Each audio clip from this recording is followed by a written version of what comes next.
Isaiah, the prophet, says to the people, if you refrain from trampling the Sabbath, from pursuing your affairs on my holy day. So this is one example of what, this is Isaiah's answer to what no work is. What is no work?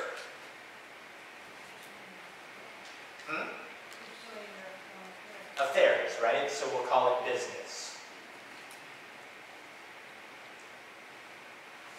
Okay? If you call the Sabbath delight, the Hebrew word is oneg, the Lord's holy day, mechubad, honored, kabod. And if you honor it and go not your ways, nor look to your affairs, nor strike bargains, then you can seek the favor of the Lord. I will set you astride the heights of the earth, and let you enjoy the heritage of your father Jacob, for the mouth of the Lord has spoken. So here for Isaiah, we get an answer of a little more of the how. One is no business, right? Not seeing to your affairs. And the other is delight and honor. Okay? Good. That's the what? Delight now? No, that's more how. Okay. Isaiah doesn't give us a why. Okay.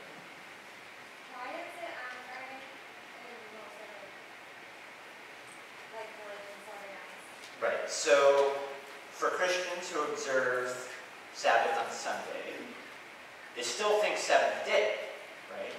But the Sunday is seventh day. I do not know where Saturday versus Sunday debate came in. Okay? But it's just a difference of what's the seventh day and what's the first day. And in the Hebrew calendar, we call Sunday, the Hebrew has very creative names for the days. Yom Rishon means the first day. Yom Sheni is the second day. So Sunday is Yom Rishon. Monday is Yom Sheni, the second day. Tuesday is Yom Shlishi, the third day.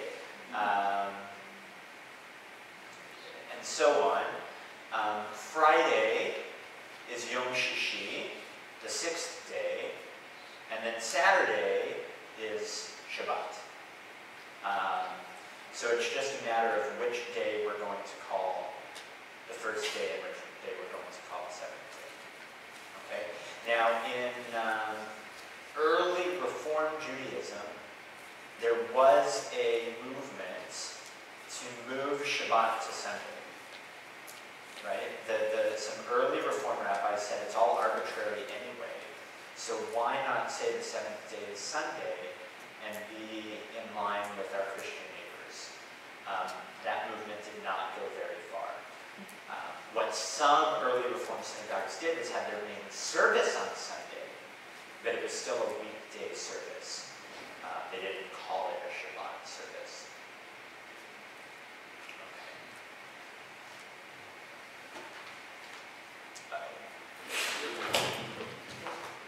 I don't know.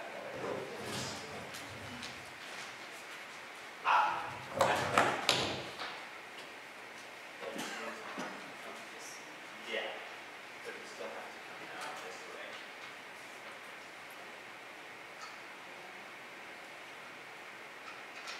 Ready? No. Did you turn it? Did you turn yours? I know I turned mine. No?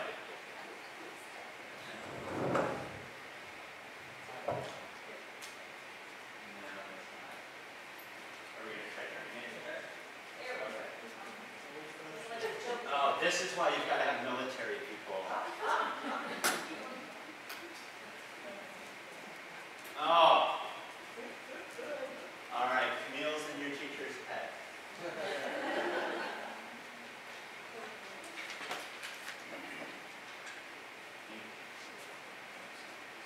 I don't know what was worse, that or trying to erase.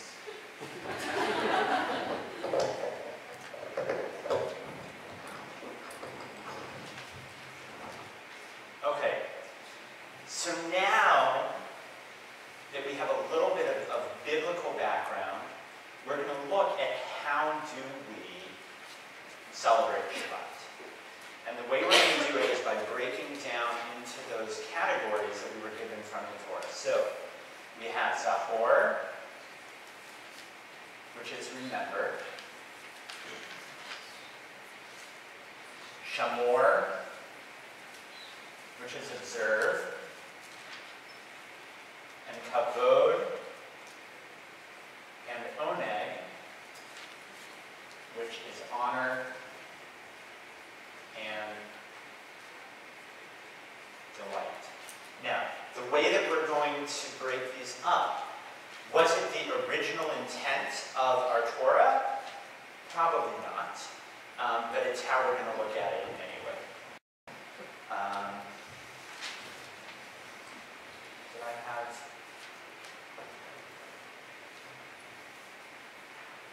All right, on the back of your paper, you have a paragraph which is written by a teacher of mine,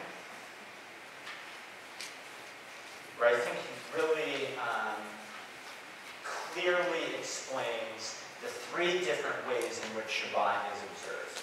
And I know I'm using one of the words, but you'll excuse me. The Jewish Sabbath has been called an island of holy time in a sea of secular activity. This is a powerful and apt metaphor, but it remains a metaphor in inexact comparison. Unlike a true island which is formed by an act of nature, Shabbat is a human construction. It becomes holy in our lives as a result of our own creative endeavor. So it's not just automatic that Shabbat means something, right? We have to do something to mark it. According to our tradition, we sanctify Shabbat by means of actions that correspond to 4 separate mitzvot. We remember Zachor, the Sabbath, through our liturgy, by the words we say and sing that distinguish this day from all others. I'm going to define Zachor as things we do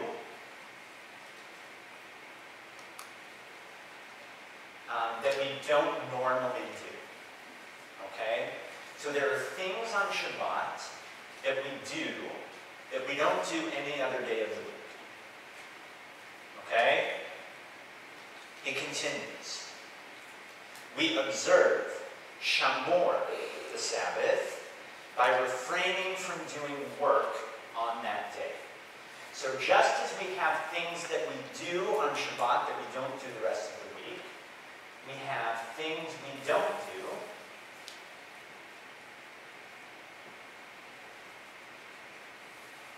that we do the rest of the week. Yes, I said we do. Okay. So this is how we explain these 2 different words, right? Zachor will symbolize, and I know that remember and observe can mean different things, but this will symbolize the things that we do on Shabbat that we don't do the rest of the week. Shamor, observe, will symbolize the things we don't do that we do the rest of the week. And then we're left with Kavod ve'oneg, and we honor and delight in the Sabbath through the foods we eat, the clothes we wear, and the special ends to which we devote the hours of the day that would otherwise be given over to work and the pursuit of material gain. Or, going in this light,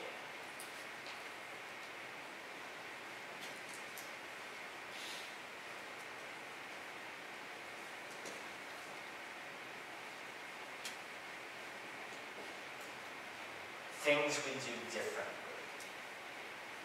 Okay, so things that we may do throughout the week, like dress, talk, eat, right? But things that we're going to do differently on Shabbat. In fulfilling these mitzvot means commandments, tradition teaches that we build a fence in time, setting Shabbat apart from the other days so that we may experience a kind of life that is wholly different, a foretaste of the world to come. It is an exercise in the art of living as it expresses itself through Shabbat. Heschel, Abraham Joshua Heschel, a modern rabbi from earlier this century, talked about Shabbat as a sanctuary in time. Right? That just as we have this beautiful sanctuary that's a physical sanctuary of space, that Shabbat is a sanctuary in time. Like Dr. Rashofsky said, something that we have to build for ourselves. What we're going to do now is look in the traditional observance of Shabbat for how these three areas take form. I'm going to save Zachor, which are the things that we do that we don't do the rest of the week. I'm going to start with Shamor. Shamor, for those of you who have either grown up Jewish or know maybe Orthodox or more Orthodox Jews, or has seen the movie The Big Lebowski, what does Shamor and Shabbat make us think of?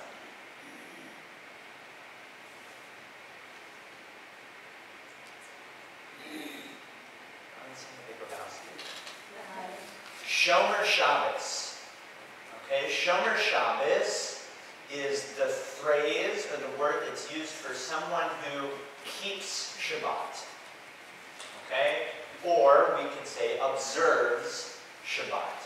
It's a phrase that's used to overall describe someone who keeps the traditional Shabbat. But when we think about it, well, what do you guys think of when you think of someone who keeps Shabbat? What does keeping Shabbat mean? Okay, that's not the answer that I would usually get. Okay? Lighting candles and having a Shabbat dinner.